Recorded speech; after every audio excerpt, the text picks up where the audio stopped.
So on yesterday's video, we discussed the possibility of the Warriors trading for Anthony Davis, with a couple of NBA insiders talking about Golden State having some level of interest in an Anthony Davis trade, but it being pretty unlikely. Now there's brand new bombshell reports from Sam Amick of The Athletic that we have to break down, involving both Anthony Davis and, yes, Jonathan Kuminga, who is 2 weeks away from being trade eligible. Speaking of which, we're going to cover every single step of the way up until the Warriors make their big deal before the trade deadline. So make sure you are subscribed. Any and all trade rumors, reports, alerts, anything that you need to know about your Golden State Warriors making deals this season, we're going to cover it right here at Warriors Today. So go down below, hit that subscribe button, and help us reach our next goal of 101.5 thousand subs. Just need 62 more members of Dub Nation to subscribe.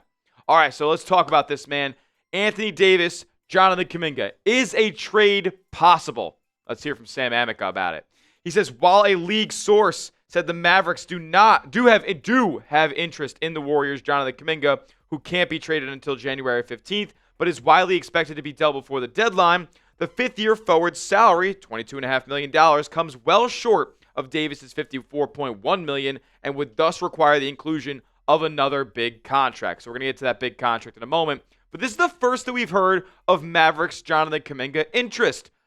The teams that we've heard that have had any level of communication with the Golden State Warriors have included the Sacramento Kings and the Phoenix Suns, and there were even rumors about the Miami Heat and Chicago Bulls being interested at the start of free agency this past summer. But this is the first time we're ever hearing real interest from the Dallas Mavericks, and that's definitely notable considering that he's only 15 days away from being trade eligible. This is getting really real now, and these Mavs and Warriors rumors feel about as real as any Kuminga stuff has felt over the last few months. And I'm hoping that this Mavs team here isn't the only unknown Jonathan Kuminga suitor. This is brand new information to us that the Mavericks want JK. So, could there be more out there? Could it not just be the Sacramento Kings, who we've heard continue to have interest in trading for Jonathan Kuminga and view him as a pillar and a piece of their rebuilding process? But could the Suns reemerge as interested suitors? Could other teams that we don't even know about come out of the woodworks? Maybe the Brooklyn Nets, the long-rumored team to have Jonathan Kuminga interest. Could they be a part of some talks here over the next few weeks? That is yet to be determined, but one thing is clear. Jonathan Kuminga has played his last game as a Golden State Warrior. I don't think there is any reason to put him back in the lineup at this point, risking injury. Steve Kerr came up with some BS answer about how JK isn't a guy who you can just throw in there for 5 minutes and have him play at the highest level of his game. He needs to be out there and get in a rhythm, and the Warriors are just not at the point of putting him back in the rotation at this time. I mean, there's only like 4 or 5 games left, maybe 5, 6, 7 games left until the Warriors are able to trade Jonathan Kuminga. And I would presume that they're not going to try to wait all the way until the last second, like they did last year with Jimmy Butler being traded the day before trade deadline day. I think they're going to try to get this deal done as soon as humanly possible because they're 18 and 16. They need to get better, and they need to make that upgrade as soon as humanly possible. Now, I think that there's an opportunity for Jonathan Kuminga to get traded to the Dallas Mavericks, but again, back to Sam Amick's quote, it's going to take another large salary on Golden State's books. Let's get to more stuff here on the Anthony Davis front because this is where I get the bombshell in today's video's title.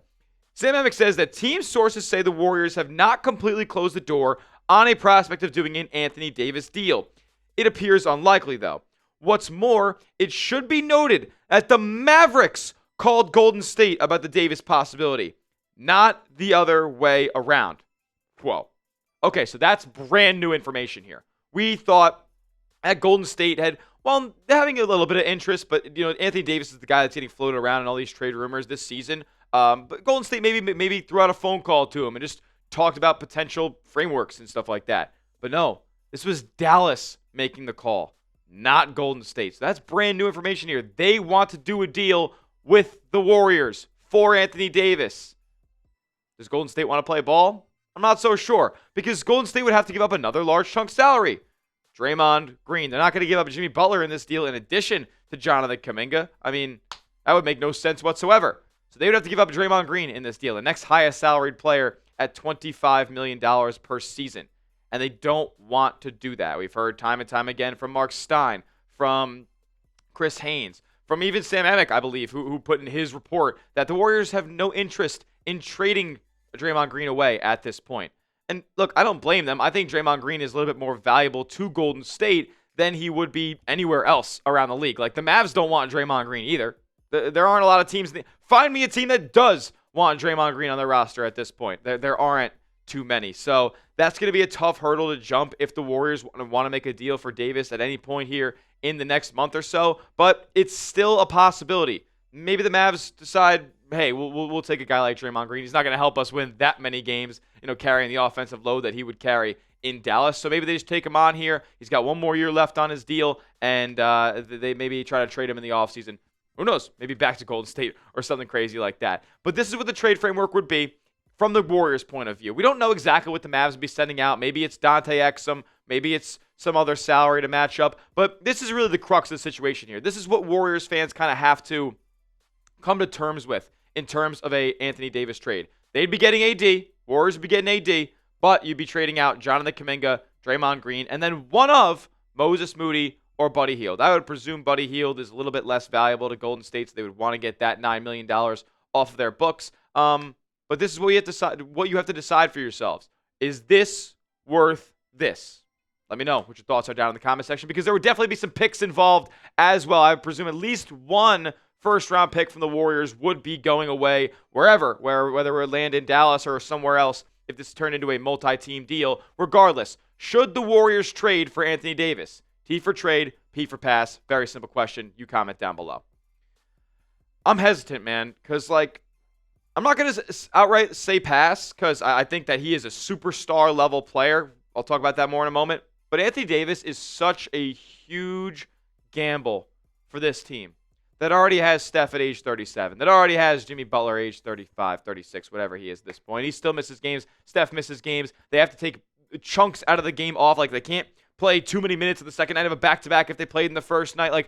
The way that this team is managed is so meticulous and specific that adding another guy that you'd have to put that type of organization into, it would be a lot of work for this Warriors team to kind of have all these moving parts work around and everybody click at the right time. And then once the playoffs comes around, everybody's healthy. It just hasn't been the case for Anthony Davis. And it wasn't the case for Jimmy Butler after that Rockets series. Wasn't the case for Steph at the beginning of the Timberwolves series. All three of these guys being healthy, that is a crazy roll of the dice. Anthony Davis has missed more than half of his possible games as a Dallas Maverick. He's missed more than half. It just seems like a crazy gamble. But I'll tell you what, man. If he is healthy, if he's playing at 100%, then there's nobody else better this trade cycle, because you're not getting Giannis, by the way. Don't comment that in my comment section. You're not getting Giannis.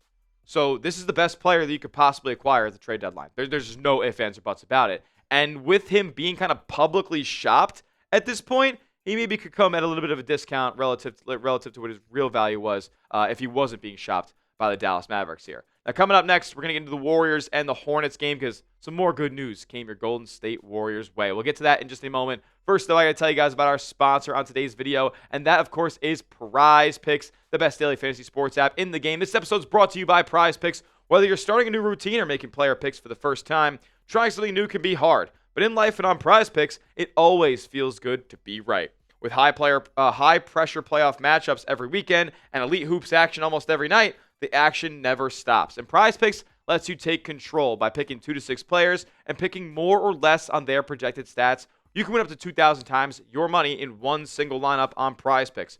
And they separate themselves because of the features that they offer, like early payouts. So if your player or your lineup gets off to a hot start, you now have the option to cash out those winnings before the game even finishes. You can also include stacks, where you put multiple stat projections from the same player in the same lineup on PrizePicks. You can also follow your community on PrizePicks. With the new social feeds feature, you can share PrizePicks with your friends and copy lineups from winners with a single click.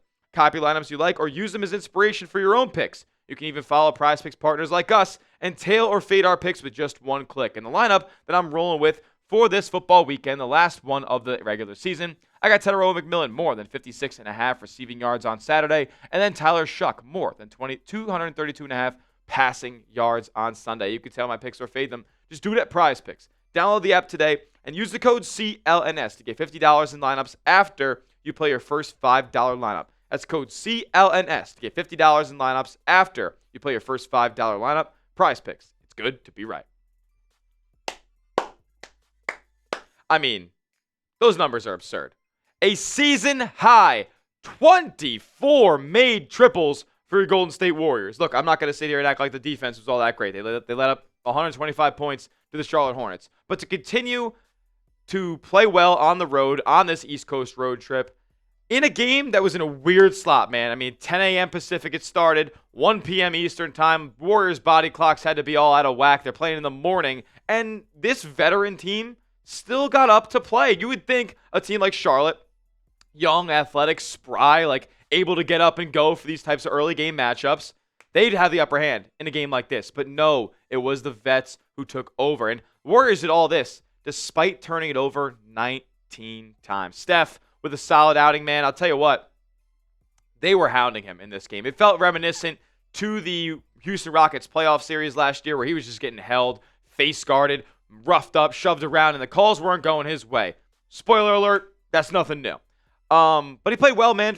9 of 16 from the field, 5 of 10 from long range. Made some free throws down the stretch when it mattered as well. So, good game from Steph. Good to see him having a nice one in his hometown of Charlotte. Very, very good performance from him there. Jimmy Butler, though, he continues to take these lineups that have some of the players at the bottom of Golden State's rotation, and it's just him out there with those 4 guys. And those lineups are performing well. Down the stretch of this game, Steph didn't play from, I think, like the maybe 8-minute mark or 7-minute mark to the 3-minute mark of the fourth quarter. And Jimmy was out there for all that time, and Golden State was able to hold their own, draw back and forth with this Hornets team, and eventually build a little bit of a lead. I don't think Steph came in until the Warriors were up like 7 points or something like that. So, great stuff from Jimmy. Continued to hold and holster a lot of offensive weight for this team, whether it's scoring the basketball or making plays for his teammates. Draymond Green played really, really well in this game. 12 assists, did have 4 turnovers, but I'll take a 3-to-1 assist-to-turnover ratio every day of the week. Grabbed 8 rebounds as well, was nearly at a triple-double in this game, and he hit a couple of threes as well. If you're getting performances like this from Draymond, then I'm not going to be in the business of trading him because you're not going to get equal value back when he's putting up performances like this. Podziemski, dude, I know the better that he plays, it doesn't actually mean that his trade value is going up. This team ain't trading pods. I'm telling you right now, Steve Kerr loves him too much. The owner, Joe Lacob, loves him too much, and Mike Dunleavy answers to both of those 2 guys. So Paz is going to be staying on the team. Glad to know that he's playing at a higher level now, though. 19 points at a couple step-back threes. As a matter of fact, he was 5 of 7 from long range in this game. He's just playing with more confidence with his jumper now, and that's just awesome to see as the season goes along. Dude, Guy Santos, are you kidding me? 13 points this game. He was 5 of 6 overall from the field, 5 rebounds, 2 offensive rebounds. What you know about Guy Santos is always going to be effort every single time. Crashing the offensive glass, getting second chance opportunities, making the right plays, and just not trying to do too much with the basketball in his hands. When he was open, he shot it, and he made it more than he missed it today. Awesome stuff from Guy Santos there. Anthony Melton, just a burst of energy and a guy who can handle the rock and can score it and can defend, specifically on the ball. One of the best deflections guys on this team. Racked up 2 steals in this game. He continues to get more and more acclimated to this team. Who is getting less and less acclimated to this team, somebody who's been around a little bit now, is Moses Moody. And to be quite frank with you guys, I don't know if he should be in the starting lineup anymore. Hasn't been a great look. I know he had, I think it was 2 steals and a block or something like that in this game, but I don't know, man. The offense is fickle for him. 3 of 7 from the field. I'm just not seeing great stuff from Moses Moody right now. You guys let me know if I'm blind in the comment section. Let me know if Moses Moody's actually balling out in your eyes, but it seems like it's been a steady decline over the last few weeks for his play. Quentin Post, 3 triples in this game, but kind of was getting moved around down low. The Warriors and Steve Kerr, like they weren't very confident in the centers that they had out there tonight. Draymond Green was ran at the 5 far too much, in my opinion, and Quentin Post not really playing strong was kind of the reason for that. He hit those 3 threes in like the first quarter and then really didn't see much action the rest of the way in this game. Al Horford played pretty sparingly as well. He did put in 8 points, a couple of nice post moves, a couple of solid rebounds that he had there. But again, the counting numbers are never going to be super large with Al Horford. Just good to know that he's not hurt and he's available if the Warriors need to go to him. With that being said, I want to ask you guys this question because the Warriors are 18-16 right now on a 2-game win streak. is if that's even considered a win streak. What is your confidence level in the Warriors right now? Scale it for me down in the comment section. 1 being no confidence at all. This team is just beating up on other bad teams in the league. 100 being the most confidence. This team's going to be a top 6 seed, no doubt about it. Let me know what your thoughts are in the comment section. And as always, make sure you are subscribed to the channel. YouTube.com/WarriorsTV for the latest and greatest on your Dubs all season long. We'll see you guys next time. And as always, let's go Dubs.